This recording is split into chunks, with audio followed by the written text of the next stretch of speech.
Love Among the Robots by Emmett McDowell. Henry Ohm leaped to his feet, stared across the intervening ground at Igloo Number 2, plainly visible through the clear plastic walls. Its door had just been flung violently open. Then Safi Jakai scooted out and fled madly across the jagged surface of the asteroid. Hard on the girl's heels pounded R7. The robot, Hen saw with a gulp, was waving a large wrench in one metal fist. "Uh-oh," Hen muttered, and plunged down the incline for the airlock. He shot a second glance through the transparent curved walls, slowed down. The robot would never catch Safi. Even burdened by her oxygen suit, the girl was leaving R7 far in the rear. At the airlock, Henry Ohm paused, regarding the chase with sober, deep-set black eyes. He was a tall, thin young man, nearing 30. His face was narrow. Prominent cheekbones and a thin, straight nose gave his features an angular, pleasant mold. He made no move to don the emergency oxygen helmet beside the lock, but waited with a vague expression of annoyance. Safi reached the airlock, burst inside, sealed and locked the outer door behind her. The air had scarcely filled the chamber before she flung open the inner door, confronted Henry Ohm, and exploded into a flood of angry words. Not a sound escaped her plastic helmet, which she had forgotten to remove. He let her rattle away silently inside her helmet, nodding at intervals, rubbing his chin until she paused for breath. "That's what you get for trying to run a mine all alone on this god-forsaken asteroid," he informed her, "even if you are a yellow-haired hellcat." Safi looked at him blankly. Ohm rapped with his knuckles on her helmet. "If you take that thing off, you could hear me, but you're the excitable type. Probably have an overactive thyroid." Safi jerked off her helmet. She had a mass of fine, wavy yellow hair cut like a halo about her oval face. Her features were delicately molded, her eyes large and blue. She was only a few inches shorter than Henry Ohm, but more slenderly built. "What the hell were you saying?" she demanded suspiciously. "I wanted to know what you've been doing to the robots this time." "Me?" "What happened in the mine?" "Rational robots!" Safi Jakai planted hands on slender but ample hips. "I was an idiot to listen to you, Hen." He repressed a chuckle. His glance flicked to the surface of the asteroid beyond the plastic walls of the igloo. R7, he saw, had taken a stance at the lock, like a cat at a mouse hole.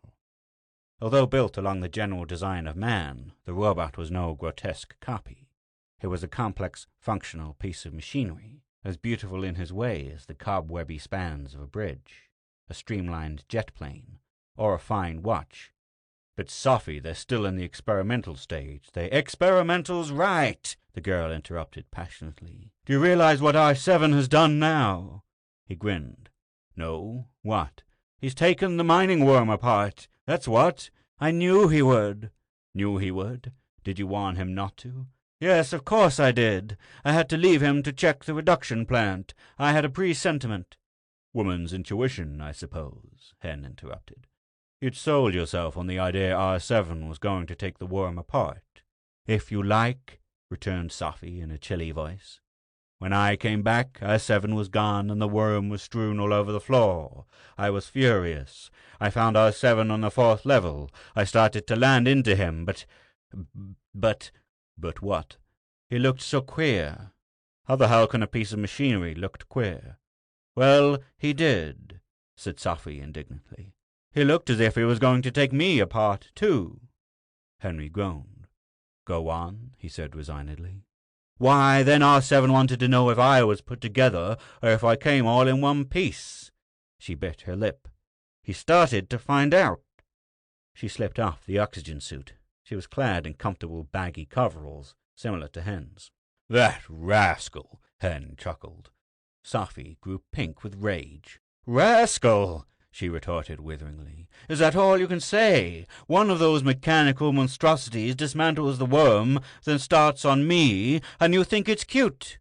Well, it's damned queer they always react emotionally when you're around." Safi set her jaw, began to stride up the incline. She was a rangy girl with a long pantherish stride. Hen followed her, his brow furrowed. When they came out on the sun-deck of the two-storied half-sphere of clear plastic that was the living quarters, he began. "I'll take a look at the mining worm. I think I can get it reassembled all right." He frowned, cracked his bony knuckles. "The robots have been developing some unexpected quirks. I wouldn't be surprised, Safi, if this tinkering with machinery isn't the expression of a sexual urge, the emergence of an instinct to perpetuate the species." "Sexual urge!" Safi Jikai halted before Hen, shook her finger under his nose. "If I could sneak up behind R7, it'd never make calf eyes at another mining worm." But Hen wasn't listening. He fumbled in the pockets of his coveralls, resurrected a notebook, wrote, "Robots manifesting decided curiosity towards machinery, maybe emergence of secondary sex characteristics." He frowned, added in bold script, "Have noted nascent antipathy towards organic life." Again he hesitated, then scrawled, "Shows signs of developing into active antagonism." He snapped the notebook shut, jammed it in his pocket. "Where are you going?" Safi asked as he started for the door. "Get my oxygen suit. I want to look at their mining worm." "You'd better take a crowbar along to fend off R7. "Poor psychology," Hen replied with more confidence than he felt. "Fear and coercion will only cause their antagonism to become firmly implanted. The rational robot, Safi, can be either the greatest single step man has made towards freedom, or what? Enslavement." It sounded sententious after he'd said it, but it was true. He started for the door again. "What do you mean by that crack?" Safi stopped him. He didn't answer her directly. Instead he replied, "I'm not sure that Robots Incorporated didn't make a mistake when they selected this asteroid as a proving ground. It's too—" "Don't you go turning in any report like that," interrupted the girl hotly. Safi Jikai had been operating her Wildcat uranium mine on a shoestring before Robots Incorporated approached her with their proposition. Now the corporation was paying all the operational expenses, so that the proceeds of the mine were pure gravy. Further, they had guaranteed that any improvements which they installed would automatically revert to Safi when the experimental units were withdrawn. Machinery damaged by the robots was to be replaced at the corporation's expense. A substantial bonus to compensate for the risk involved was included. Robots Incorporated hadn't even overlooked Henry Ohm, their experimental physicist, whom they sent along to check the robots. Safi was to get a monthly check to cover Henry Ohm's board, lodging, and nuisance value. "Hell," said Safi. "R7 can chase me twice around the asteroid before breakfast. Just because I blew my top up with a mining worm doesn't mean—" "That's got nothing to do with it," Hen said grimly. "The asteroid's too well adapted to the robot's needs. Airless, waterless, an abundant supply of metals. There's the laboratory, your mine and equipment, and only the two of us have a check on them." "Check?" Safi's blue eyes had gradually widened. "What are you driving at?" "Why do you suppose Robots Incorporated chose this asteroid as a proving ground?" They said the mine would afford an opportunity to observe how well the robots adapted themselves to actual working conditions." "That's not all. They wouldn't let you go into this blind." "No," she admitted nervously. "They mentioned something else that struck me at the time, but it was too golden an opportunity to pass up. They said that should the experiment prove impractical, they would have the infection isolated on a small asteroid well out in the belt." "Exactly. Look, I helped develop these robots. I've been on the problem 7 years, but it was started long before I joined the experimental staff of Robots Incorporated." He paused. "In fact," he went on dryly, "they were predicted even before science had advanced to a point where it could set up the intricate nervous system necessary. A conscious machine, Safi, is the result of fusing two sciences which have always been considered more or less antagonistic." "You mean psychology and physics?" Safi had begun to pace nervously up and down the room. He nodded. "It was a logical deduction from mechanistic psychology, which itself is an outgrowth of the old school of behaviorism. Mental life is response to stimulus. Consciousness is like the spark between two electrodes in a circuit of feeling arising from viscera, muscles, blood vessels, glands." "Get to the point," commanded Safi. Hen set his jaw. He was sounding like a lecturer, he realized, but it annoyed him for the girl to point it out. "I'm getting there as fast as I can. We were faced with devising an intricate mechanical nervous system. Thus, should a joint grow warm from lack of lubrication, an impulse of distress could be telegraphed to the central clearing center, identified, shunted to the lubricatory system which would oil the joints. A spark of consciousness would be created. It would manifest itself as acute distress in the defective joint. We incorporated a simple metabolism by which the robots converted raw stuff into fuel and lubrication. The rest of the mechanism was much the same as that of any animal confronted by the necessity of self-preservation. Organs for locomotion and work, organs for perception. Sophie frowned. So? Most things in nature serve multiple purposes. Arms and legs are no exception. They provide offensive as well as defensive weapons. We've succeeded in building a conscious machine without any adequate control. But you sound as if you thought it might turn on man, protested the girl with a shudder. Why should it? For the same reason we built it, he said with a touch of irony. Freedom. So long as it doesn't learn to reproduce itself, though, it's not a danger. That is, not to the race. But a machine. Surely you can forecast how a machine will act. Can we? His voice was savage. How would a conscious machine react to its environment? What would its thoughts be? I tell you, once it integrates itself, we have no means of predicting its reactions. Once in his quarters, Henry Ohm began dragging on his oxygen suit. He could still see the girl through the glass partitions of the igloo. She had dropped into a chair, lit a cigarette. About as private, he thought wryly, as a goldfish bowl. The igloos, he knew, were manufactured for housing on the airless asteroids of the belt. They were built of a clear thermal plastic and incorporated heating, atmosphere, and water units. Henry Ohm felt rather strongly, though, that the partitions could have been clouded. Sophie's holdings had not been designed to accommodate visitors. In fact, Henry Ohm had spent the past week in a state of mild embarrassment. He settled his helmet over his head, bolted it in place. He glanced toward the living room, but Sophie wasn't there. Then he saw her in her own quarters. She was skinning out of her coveralls, preparing to shower. Damn all glass houses, he muttered, and bolted for the airlock. Hen emerged on the surface, swept the tight horizon with his eyes. It was empty of life. R7 had lost patience, evidently, and wandered off. To the left was the laboratory and machine shop, a gleaming plastic igloo resembling the living quarters. Robots Incorporated had provided it for him to observe, diagnose, repair his mechanical charges. Beyond the laboratory, a somewhat larger igloo housed the mineshaft, reduction plant, and tipple. A dilapidated tramp freighter sprawled beside the tipple like a foundered whale. Hen frowned. Operations had come to a halt. He could catch no glimpse of movement through the plastic wall. He lengthened his stride, passed through the door, still open just as Sophie had left it when she fled. The interior reminded him of the appearance of a shop from which the proprietor had just stepped to buy a paper. A subtle feeling of uneasiness began to pervade his whole being. He descended the shaft in the automatic cage. The light was burning on each of the 4 levels. Tools had been abandoned and left lying on the floors. He found the dismembered anatomy of the mining worm on level 3, but of the 8 robots there was no sign. Hen ran the cage back to the surface at top speed. He was sweating profusely. A trickle kept running off his forehead into his eye. He pawed at the plastic helmet, shook his head. Then, perversely, his nose began to itch. It did no good to tell himself these were nervous manifestations. He could only grit his teeth and suffer. He ran outside, glanced hopefully about the surface once more. The landscape was rough, inhospitable, barren, resembling a clinker on a larger scale. The sun hung just above the western horizon.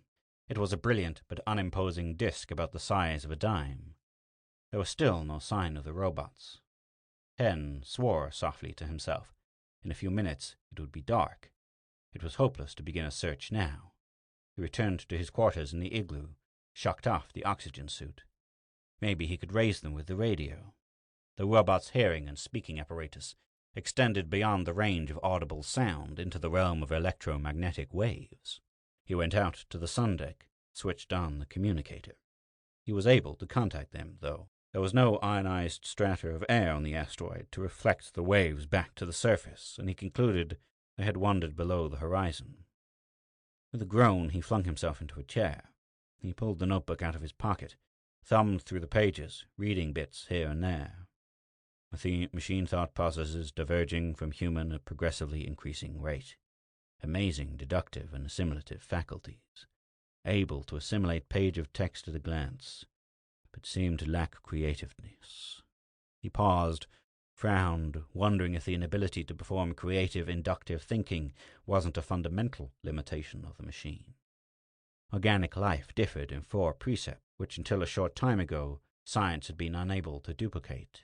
It was able to grow and reproduce itself. It felt emotion and thought. But the robots appeared to think. And some forms of organic life didn't feel emotion. Plants, for one. The oviparous, man-like bowmen of Venus who had emerged from the great swamp, and which a few crackpot visionaries were hailing as homo superior, for another. Only the ability to grow and reproduce itself seemed inherently organic. The act of conception, both in a biologic and mental sense, was the birthright of the organism. With an increase of the uneasiness he had felt since the discovery of the robot's defection, he returned to his notes. Robots showing aversion to water, oxygen, corrosive acids, believed to be caused by dread and or attendant pain of oxidation, have been forced to release air into mine and laboratory and discontinue atmosphere units to induce robots to return to work. Humidity of atmosphere being especially distasteful to them. Treated R3 for mild acid corrosion of right pedal digit. Complained of itching sensation. He frowned. How in the hell could a hunk of metal experience an itching sensation? From what source could it have plucked the mental pattern? He came to the end of his notes, wrote, "All work at standstill. Robots have disappeared." He returned the book to his pocket, elevated his feet on another chair, closed his eyes. He was still in that position when Sophie streamed out of her quarters with a towel draped about herself. "Resting the old brain?" she inquired brightly. Hen opened his eyes, said in a pained voice, "I'm thinking," and closed them again. "Which end do you use?" Hen allowed his feet to clump to the floor, sat up. He said grimly, "The robots have run off." Sophie's blue eyes widened. "Wait a minute," she said breathlessly, and flashed from the room. Hen kept his eyes studiously on the deck. The sprawling, sun-drenched hives of terror, he was beginning to realize, ensured an impersonal attitude by the multitude of their citizenry. That same impersonalness was disconcertingly hard to maintain when a man and a girl were cooped together on an uninhabited asteroid. The pre-plastic emotions were only too apt to assert themselves. It distracted him when he felt he needed his full powers of concentration. Sophie returned in belted coveralls. She took a seat, asking him, "What does it mean? The disappearance of the robots? I don't know. I didn't think they were sufficiently integrated yet to mutiny. But what can they do?" He frowned. "I don't want to sound like an alarmist, but I pointed out before how suited the asteroids are to them. If once they learned how to duplicate themselves, there'd be no end to them. They have everything here they need to get a fundamental grasp of our science, even to a rocket ship. They could spread through the asteroid belt like a plague." Sophie bit her lip. Her eyes were opened wide and brilliant. Her cheeks were flushed. She didn't interrupt. Hen said, "Look what it would mean. An alien, intelligent, almost indestructible race of monsters saddling the planetary system." He drove his right fist into his left palm. "A control. That's what we have to discover. A control." Hen had no idea what he ate that night at supper.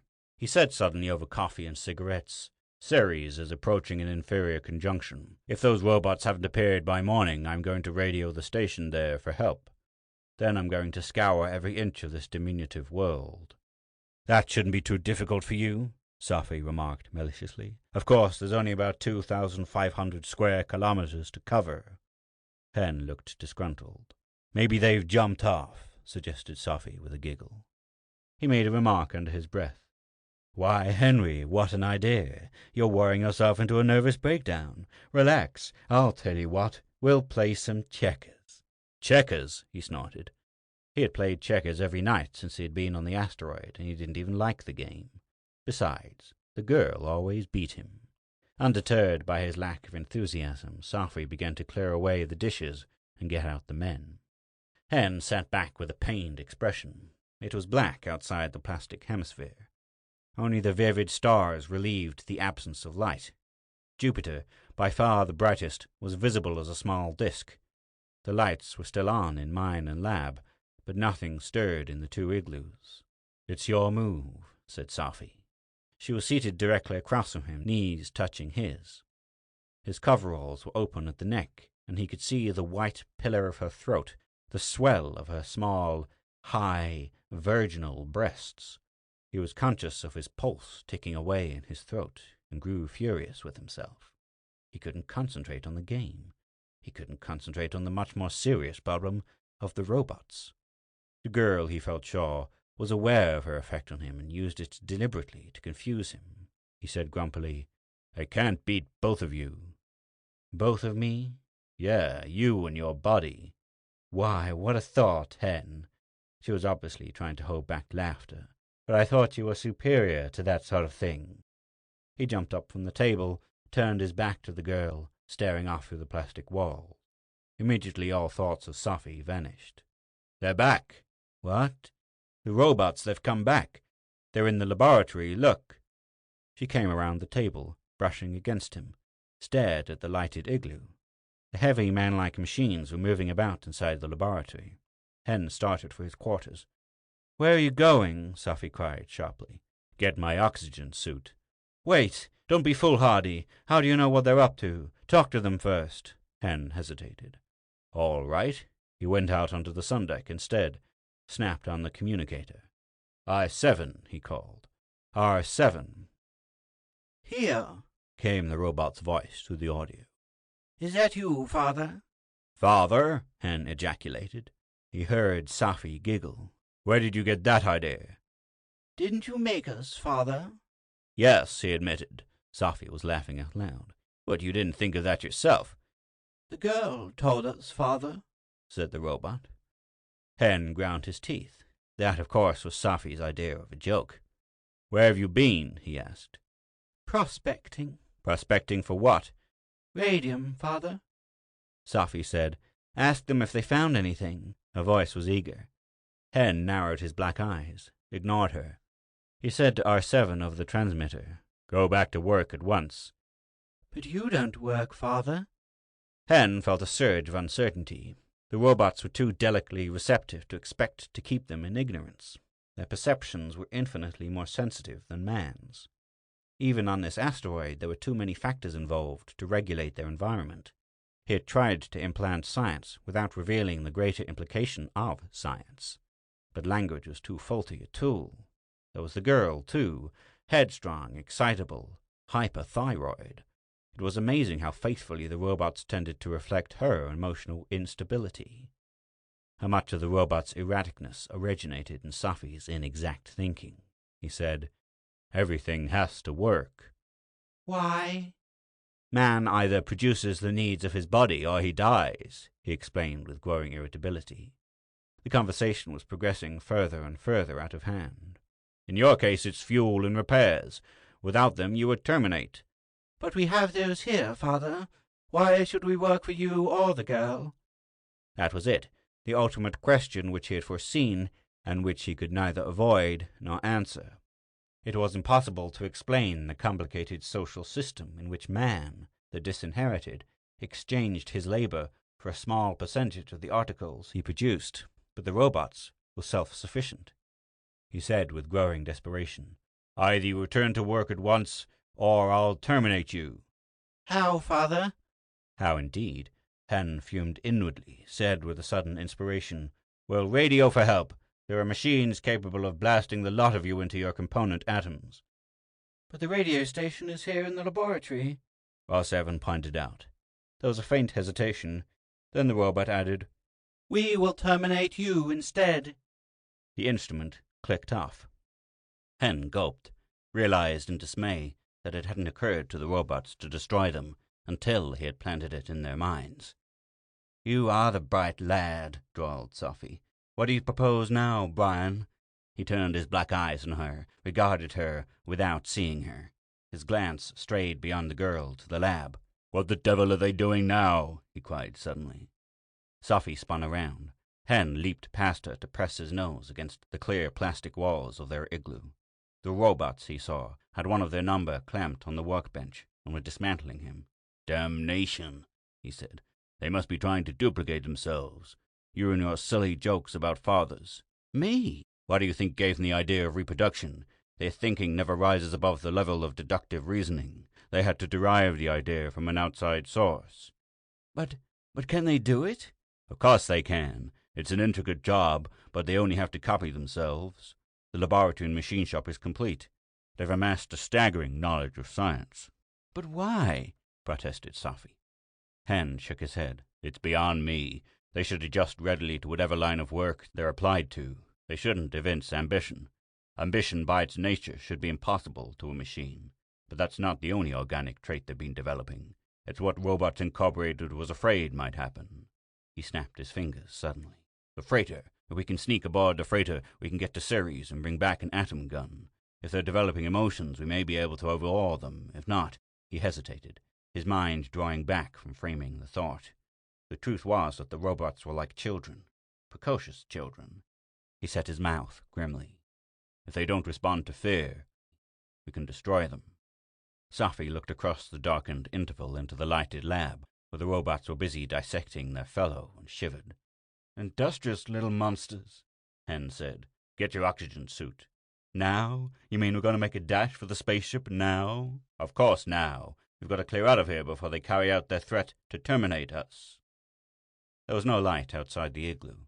House and lab and mine stood out like three jeweled domes, reflecting their rays onto the ragged surface, glinting unexpectedly from upthrust peaks in the distance. Hen and Safi crouched against the outside of the housing unit, staring across the patchwork of black shadow and light at the lab. "Don't talk," he cautioned Safi over the radiophones built into their helmets. "The robot's auditory apparatus is sensitive to radio waves. They may tune in on us." "What the hell did you try to do? Make them invincible?" he said. "We tried to build them with controls, but don't you see? Those were weaknesses, flaws. The machine remained dead. The first law of life is self-preservation. We had to make the machine self-regulating, independent, to produce awareness. Now shut up. Don't ask me any more questions." He led off into the darkness, away from the lab, away from the mine and spaceship. It was too risky to attempt passing the lab. The light was apt to reflect from their suits, discover their presence to the robots inside. But by describing a circle, he could avoid the lighted areas and come up behind the dilapidated tramp freighter. He glanced upward at the stars, impressing their position on his mind. The constellations were little altered. He found Polaris in the tail of the Little Dipper. It was not the axis star as it was on Earth, but it served to fix his sense of direction in the impenetrable blackness. They tripped and stubbed their toes, stumbled into shadow fissures, climbed sharp-edged crests. Safi, forgetting the radiophone, muttered several well-chosen expletives to herself. They would have done credit to a spaceman. Hen was so shocked he forgot to reprimand her. In a few minutes the lights of the igloos reappeared to guide them, the vast black bulk of the tramp freighter screening part of the mining unit. They crept up to the ship, and hugging its shadow, moved noiselessly towards the port. Light from the reduction plant picked them out brightly as they came around the stern. Hen's stomach contracted. There was a sudden bitter taste in his mouth. He halted so abruptly that Safi bumped against his shoulder. The port was open. The gleaming functional mechanism that was R3 stood complacently in the entrance. The spaceship was being guarded. The robot caught sight of the humans at the same moment. His reaction, although mechanical, was almost as instantaneous as their instinctive one. He moved to block the entrance, sent out a call for help. Hen, guessing his intention, tuned his helmet receiver to the robot's wavelength. R3's mechanical voice rang suddenly inside his helmet. "Attacking the spaceship! Aid! Aid! Father attacking the spaceship! Aid!" Hen switched back to the girl's wavelength. "Run," he commanded tersely. "He's calling for help. He'll have the lot of them down on our heads." Suiting action to words, he took to his heels, plunging for the housing unit. "Lock ourselves in," he grunted. "But the ship," Safi wailed over her radiophone. "Might as well try to get past a tank as R3, he panted. He saw 4 of the robots break from the laboratory, turn to intercept them. "Faster!" he cried. "If we don't get back to the igloo, we're done for. These suits haven't but a 7-hour oxygen supply." He swung sharply to the right, traveling in 60-foot leaps like an ungainly grasshopper to jump completely over the head of the closest robot. He overestimated the last jump, smashed into the tough plastic wall of the igloo. He slithered to the ground, half dazed, as Sophie whipped inside, started to close the lock.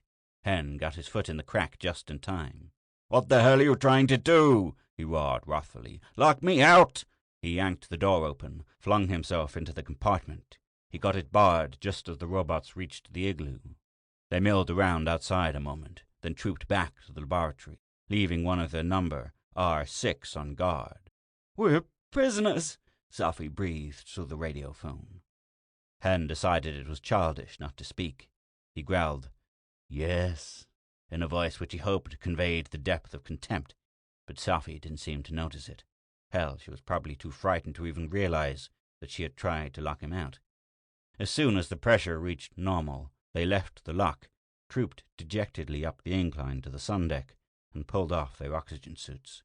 "Keep them handy," said Hen ominously when Sophie started to put them away. "We'd better get extra oxygen containers, too." The girl bit her lip. Her cheeks were flushed, her large blue eyes starry with fright. Then you'll think they'll try to break in here." "Of course they will. We're a menace to their continued existence. If we could just get hold of an atom gun, though." R3 sounded frightened. "Frightened?" asked Sophie. She was still breathing heavily, but she'd begun to quiet down. "Now who's reading emotion into the robots?" he said with a puzzled expression. It wasn't so much the nuance as his choice of words. "Father is attacking the spaceship. Aid, aid." He gave every appearance of being as frightened as we were. It's impossible, but they seem to be developing emotions. Sophie dropped weakly in a chair, clasped her arms around her knees. "Why should it be impossible?" "You sound like R7, he began, pacing the sun deck. "Emotion results from glandular activity. The robots don't have glands." "They've got their counterparts." "Maybe," he added doubtfully. "You're referring to the metabolism that breaks down the raw stuffs and converts it into fuel, lubrication, that sort of chemical change." She nodded. "I don't know. Anyway, it's worth a try. If they really experience fear, we might be able to bluff them." "What are you going to do?" she asked breathlessly. He said, "Remind them that every 3 Terran months a supply ship puts in here, and if we're harmed, they'll be destroyed." "But what about the spaceship? Couldn't they escape to another asteroid? They'd never be located in the belt." "It shouldn't occur to them," returned Hen thoughtfully. "Not unless the idea reached them from us." He went to the radio contact, switched it on. "R7, he called. "R7. "Here, Father," the voice of the robot issued from the audio. He said, "R7, I'm giving you one last chance. Return to work at once, or all of you will be terminated." "How?" He explained tersely about the supply ship, about what would occur if so much as a hair of their heads was injured. Silence greeted the ultimatum. For a moment, Hen wondered if R7 had switched himself off. Then the robot said, "We are going to load the ship and hide out in the belt. They'll never be able to locate us." Hen was too stunned to argue. He nipped off the set, sank into a chair. "It's inconceivable," he said, "and monstrous. It just isn't possible." "I don't see why," protested Sophie. "It didn't take conception to figure that out. We tried to run away. We set the precedent." "No, no," he protested. "Not that at all, but the coincidence. We were afraid that might occur to them, and it did. Even the phrasing was ours, yours to be exact." "You mean telepathy?" "In a sense. The brain gives off minute electrical discharges that vary with the brain's activity. The robots are sensitive, much more so than man. It takes a machine to detect the brain discharges in the first place." "But then they're aware of every move we could make just as soon as we are." "That's just it. They've forestalled us every time." He drove his right fist against his left palm. "You were afraid R7 would dismantle the mining worm. You planted the suggestion in his mind. Then it occurred to you that he might try to take you apart, so he did. I explained the danger inherent in a conscious machine. The robots incorporated it into their thought processes. We were afraid they would block our escape in a spaceship. If we hadn't been afraid, we wouldn't have circled, so they blocked us." Sophie's colour had heightened. Her eyes looked too large in her delicately modelled face. "Then we're trapped." He nodded, said, "If they escape from the asteroid, they'll be a menace to the entire human race." "The larger problem doesn't interest me," she said bitterly. "How long do we have?" He shook his head. "Oh, well," she shrugged, eyes feverishly bright. "Eat, drink, and be merry, because tomorrow we die." She giggled, half hysterically. Hen's nerves were keyed up to the breaking point. The girl screamed, and he almost jumped out of his skin. "Here they come!" He wheeled around. 7 other robots were advancing on their igloo. Only the 8th was missing, and he lay scattered in parts about the laboratory. They were hauling the heavy cutting torch with them. "They're going to cut through the walls with the torch," he ejaculated. "I was afraid of that. Get on your oxygen suit." "What's the use?" Sophie asked despondently. "They'll kill us anyway." He turned on her angrily, thought, "Damn these unstable hyperthyroid types." An expression of dawning comprehension broke across his long, narrow face. The thyroid was the great energizer, raising the energy level of the brain, and Sophie was hyperthyroid. Outside, the robots began setting up the apparatus. A knife of blue flame licked from the muzzle, spattered against the tough plastic. But Hen was staring at the girl, a queer expression in his black eyes. "Do something!" she cried, springing to her feet. "Do something!" The lank physicist swallowed. He took a deep breath. "You asked for it," he breathed. "But boy, I'm going to feel silly if I'm wrong." Then he hit the girl square on the point of her chin, with all the bone and gristle of his 6-foot frame behind the blow. Sophie's head snapped back. She collapsed limply in his arms. Hen laid her out on the floor, leaped for the communicator, and flipped it on. The robots were still training their torch on the wall of the igloo, but there was an aimlessness about their movements, as if their purpose was gone. "R7, he called. "R7. "Here, father." "Shut off the torch."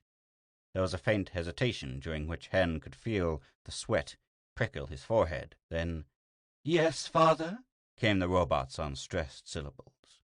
The blue flame disappeared. "Go back to work," he hastily detailed each robot to its operation. "Yes, father." The robots turned, disappeared in the direction of the mine. He had done it. He blew out his breath, dropped limply in a chair. He really ought to look after Sophie, but he'd have to wait until the strength flowed back in his legs. Sophie really was out cold. "Wake up," said Hen. "You're not dead." He sprinkled more water over the girl's face. Her eyelids fluttered. She gazed up at him blankly, then stark terror gleamed from her eyes. "The robots!"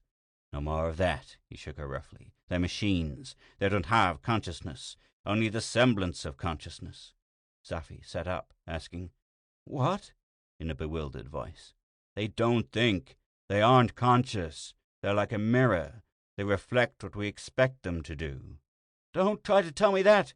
cried the girl, springing to her feet. "Hell, haven't I seen them thinking? Where are they?" "They've gone back to work." "What?" said Sophie. She looked puzzled, passed her hand over her face.